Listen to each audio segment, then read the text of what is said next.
नमस्कार, मी दत्ता पुजारी, अक्कलकोट, सोलापूर जिल्हा पण बोलतो. 2 एकर शेत होते माझे.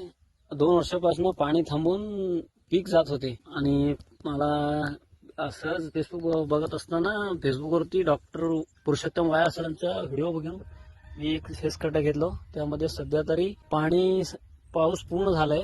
पाऊस भरले एवढं भरत होतं कंटिन्यू ह्या वर्ष 2 वर्षाचा. आता एकदम पाऊस पडल्यावरती सध्या हे पाणी पूर्ण एक खड्डा घेतला, त्या खड्ड्यात एवढं पाणी मुरलंय आता पूर्णच. सध्या एक थेंब पण पाणी त्याच्यात माझ्या शेतामध्ये थांबलं नाही. त्याच्या आधी पूर्ण शेत पाणी थांबत होतं. डॉक्टर पुरुषोत्तम वाया सरांना माझी कोटी कोटी प्रणाम. तुमच्या कार्याला, जलताराच्या कार्याला कोटी कोटी प्रणाम. आणि एवढं रिझल्ट आणि एवढं चांगलं अनुभव भेटला की सर, माझ्या शेतात अजून 2 घ्यायचं होतं. तुम्हाला न विचारता सहज मी व्हिडिओ बघून केलेला प्रयत्न आहे ते. आणि पुढील पावसाळा आता संपला की पुढच्या उन्हाळ्यामध्ये मी अजून 2 घेऊन पूर्ण शेतात तुमचं काय जलताराची खड्डे यूज करतो सर. अजून 2 ते झोकलं आता. एकदम रिझल्ट चांगला आहे सर, एकदम चांगला भेटले. तुमची कार्याला सलाम. जय गुरुदेव.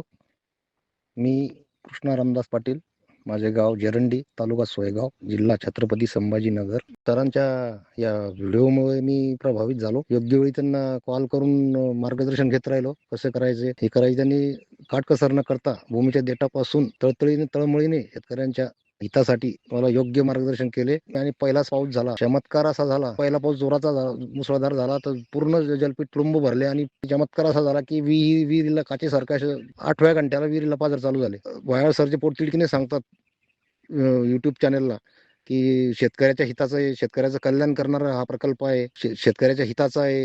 त्यामुळे मी प्रेरित होऊन मनावर घेतला. आणि सरांची जी तळमळ आणि ते सर डायरेक्ट चॅलेंज सांगता की मी बॉन्डवर लिहून देतो, विहिरी पाण्याने भरणार. त्यांच्या म्हणल्याप्रमाणेच माझी विहीर पाण्याने भरली. आणि मी त्यांच्या या मार्गदर्शनामुळे आणि त्यांच्या या व्हिडिओमुळे मी प्रभावित होऊन हा प्रकल्प राबवला.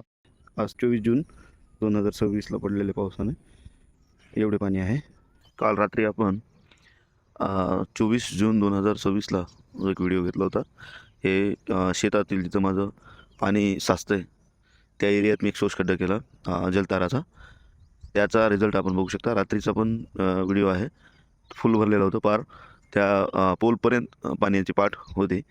आपण बघतोय 7, 7:15ला मी इथं 7:30ला आलो असता. या पद्धतीनं पूर्ण पाणी कमी झालेलं दिसतंय.